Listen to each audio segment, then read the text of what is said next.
Good afternoon and welcome to the FX Daily Wrap Up with ForexAnalytix. And we've seen Chairman Powell with his stay in front of Congress, the first day of what we used to be referred to as the Humphrey Hawkins, and pretty much solidified that we will be seeing a cut. And certainly that has allowed the euro to go on and pop up.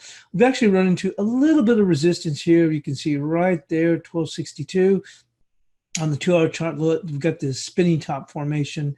And doesn't mean it's at a top, but I'm just saying it's usually, you can see here, it looks like a little spinning top.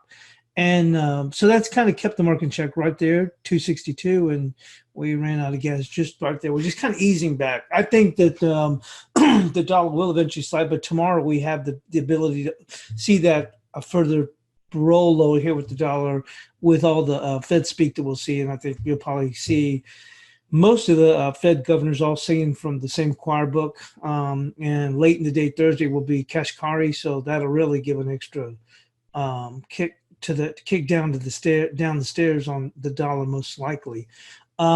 Also in news ahead, news we had this morning also was the Bank of Canada, and they left rates unchanged at 1 3/4, but it was considered pretty much a dovish decision, a dovish take on this. Bank of Canada's Wilkins said he's particularly focused on data-given effects of the trade tensions. And he was also asked about his chances of a precautionary cut in rates. He says today's forecast is balanced. So we did see initially the dollar come up. Now, this is our bias chart support or bias chart resistance we had for the last couple of days. Not for today because we thought, hey, you got to give some room in case this thing were to take off. But for the prior 2 days was 31.41, and that's where the market petered out here. We're seeing the market easing back. Obviously, with the Fed pretty much locking it in, or Powell locking it in for that rate cut, certainly the dollar would lose some ground against the Canadian dollar. We've also seen here with the dollar yen, and we'll take a look here. We had the previous day had been looking at 908, but we talked about the importance of 927, and potentially the market could go on and easily get there depending on how Powell's testimony was. And obviously he, pretty much solidified the cut of a quarter point for this month. And now they're actually tying in, when they look out, they're looking at 3 rate cuts, or three 25 basis point cuts between here and the end of the year. And to me, once again, like I said, the data has been very weak. I mean, with the exception of employment, the data has been overall weak when you look at PMIs and other economic measurements. And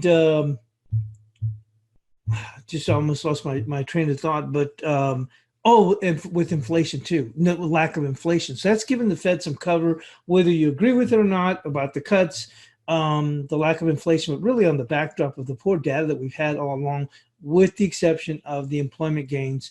But getting back here to the dollar yen, you can see here this 927. That's that big, huge pivot that we had for several months, and that opened the door where the market could have got to. Now, yesterday we had bias chart resistance at 908. Certainly allowed for this market to move higher today, depending on what Powell would have said.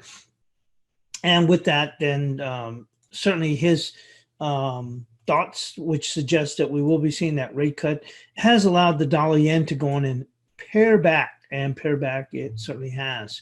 And potentially we'll have to see. I mean, this is a very important level right here at this 832. And really right here, I guess, right here is 827.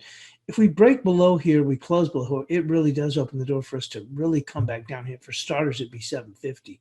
So even if you came in and we go to close below 825, you're still looking at 75 pips to the downside potentially, especially with the Fed expected to be cutting. One of the reasons that the yen had been, or dollar yen had strengthened, not only was the dollar higher, but early in the week, Bank of Japan was saying they're going to keep on stimulating until they get to their 2% inflation target. So it allowed for the yen to weaken.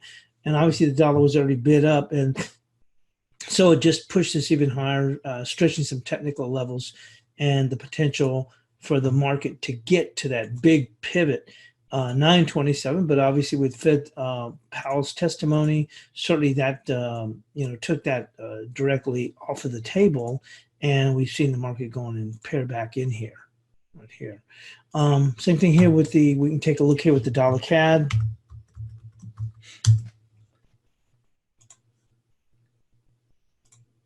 We have this 31.36. We actually opened the door for this to potentially move higher today, depending on how, if Bank of Canada would have cut, or that they would have suggested a very, very dovish tone. Some people are characterizing this as a bit dovish, but when you look at the relation or compared to the Fed, it certainly isn't nowhere as close as they're basically locked in that 25 basis point cut later on this month. But as I mentioned here on 31.36, but you can see here on the 2-hour chart, what has been key is this right here at 31.41.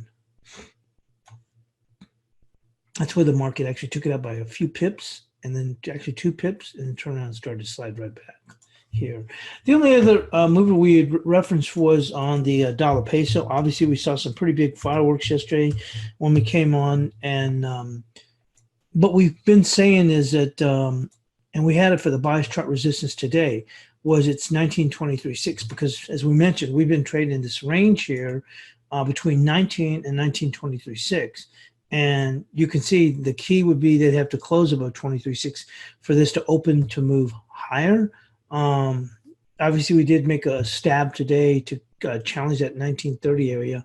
I would have thought that, that may have pushed it up to maybe 28 week. I mean, that's not that far away from that, but let's come back in here. But surprisingly, they were able to come up here and challenge that 1930 again before sliding back a little bit further here. But the key will be if they can close above 1923.6. With that, let's go and move on to the cash dollar index.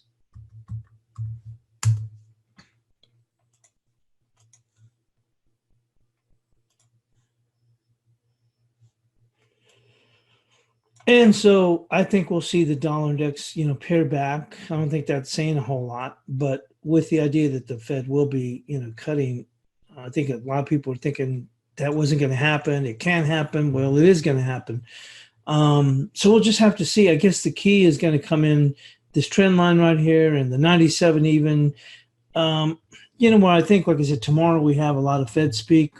I think we have at least 5, if not maybe 6 speakers tomorrow. And don't forget, Kashkari is going to be speaking very late in the afternoon. And boy, if he doesn't kick the dollar downstairs, I don't know who will. And so my guess is we could potentially be down here easily, 96.70, which isn't saying much.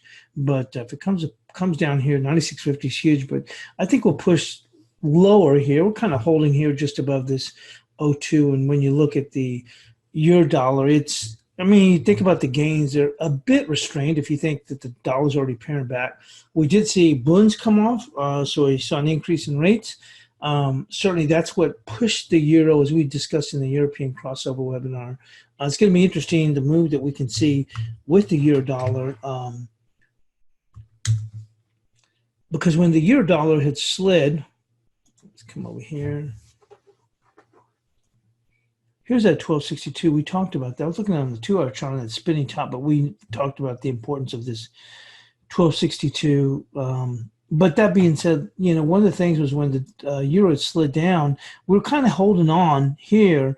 And then as the bunds hit new all-time lows, and actually that happened here in this 1330-ish area when they really started to come apart, and new all-time lows in the bund rates certainly dragged this euro.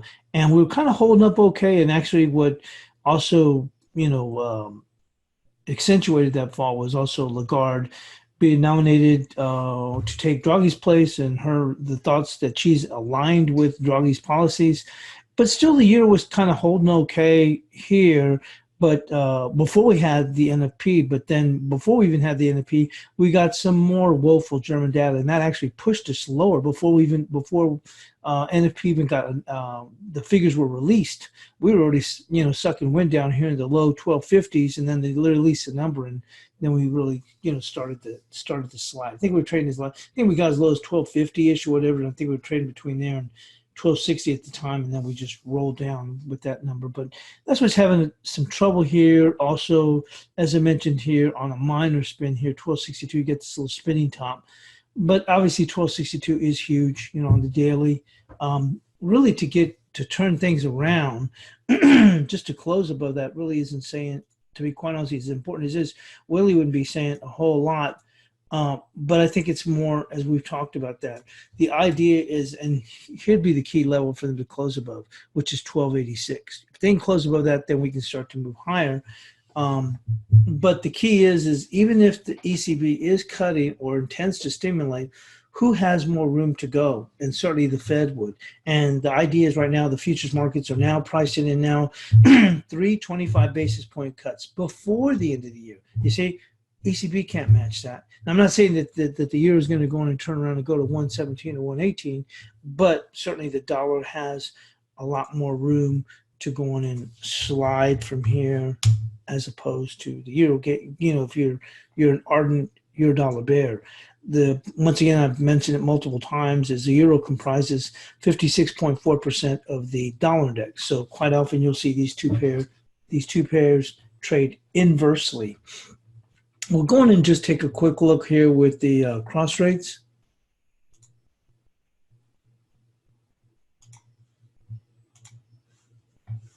One of the market that we saw move in today was the gold market. Let's go and take a look at that. I personally don't use the 4-hour chart, but I did see some good, if you look on here, some good setups using the 4-hour. So I mean, primarily use the 2-hour chart, and when I'm day trading, I'll look at, you know, the 15-minute chart, sometimes 30. I mean, 30 for the exponential moving averages, but you can see there's been some good setups here with the 2-hour, and you got to go with whatever seems to be working. I haven't done anything with gold since I last year when I got along that prior, not this last one, but the prior Sunday session. And then we saw gold languish, and then boy, did we take off, and I got very, very lucky on this run up. Essentially, it's made my month. So been able to, and especially after I took a pretty decent little hickey on the euro on the way down, really has really helped me very well with the gold market. But since then, I haven't done anything here after we fell back. I said that when we slid back. I never would have thought we'd have fallen right back here to the 1390. So I didn't have a good take, just kind of like with the dollar yen over the course of the last week and a half. I just didn't have a good take of what that thing wanted to do. And certainly I opened the door for this to then move higher. But we came up here into this 50%. But once again, I think the script has been laid out for the dollar to move lower. Once again, it's not about the dollar. Gold market is moving on the idea of, you know, lower rates coming about. So yeah, we can still move a lot higher. I wouldn't be trying to take the other side, especially as we've got here like a double bottom here. This thing can really, you know, march higher. And I think the weaker the data comes in going forward, the suggestion that it'll lock in further rate cuts, and that can open the door for the gold market to move higher here. Moving on. Aussie yen has been just quiet. I haven't done anything here. You know, as I mentioned before, this used to be used quite often as a proxy if you wanted to go in and trade equities, and you were going to go with, you know, want to go in and trade, you know, a forex pair, or in this case, a cross rate.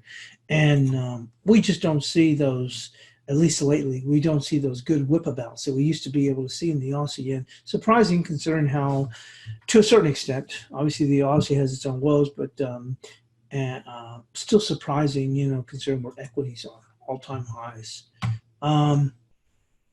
Looking here with the Euro Aussie, we have had a nice little rebound after this pair had really come unglued, to say the very least, after coming all the way up here to 64.40, and boy, did we do the slide, and one heck of a slide. But we've seen a pretty nice, decent little bounce all the way up in here to the 50% before paring back a bit. So decent little rebound here on this. I remember saying, hey, 1695 is huge, and I would have thought the market would have stopped right then and there, but lo and behold, that thing went for another 70 pips before it finally find the bottom, and now we started to work higher, and then we moved higher. But that 16.95 was huge on the daily. We finally were able to scale up, and obviously with the Euro Kiwi here, you can see here, same thing, made a run up here to 50% before, now pairing back. Guppy's still down in the dumps down here, so no changes here. Sterling is really having a tough time. We'll go on and get back to the main screen to wrap this up.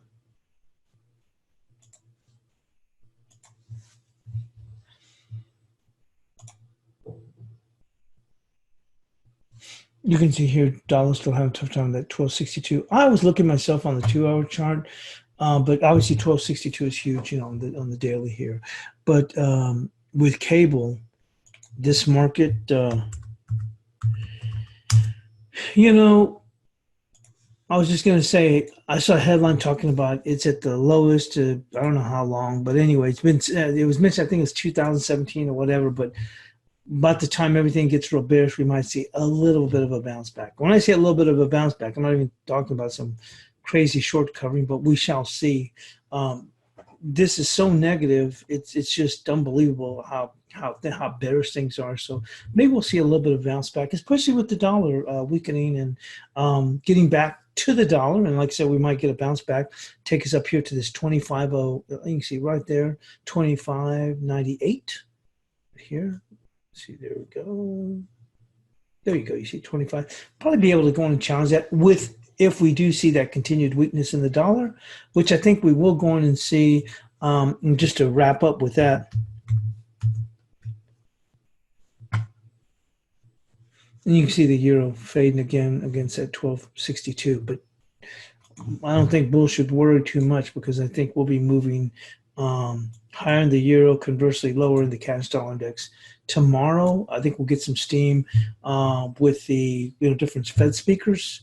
And as I mentioned, Kashkari's late in the afternoon tomorrow, so look for the dollar probably to get an extra kick down the stairs at that time. But that's all we have here. Thanks for joining us here for the FX Daily Wrap Up with ForexAnalytix. And you might want to, like I said, go on and consider trying your 10-day subscription here with the with ForexAnalytix. It's only $1, and you've got the chat room as well as I mentioned, all the analysis, whether it be Elliott wave, harmonics, macro. We've got it all here, and also you've got real-time news when it's coming out. So, like I said, certainly take that opportunity. 10-day trip. $1, and you're able to go and download, an application on your phone as well as your tablet. And of course, the key thing to me is here in the chat room, where you got a lot of supportive traders, many different styles. But once again, thanks for joining us here, and thanks for joining us here on ForexAnalytix Daily Wrap Up.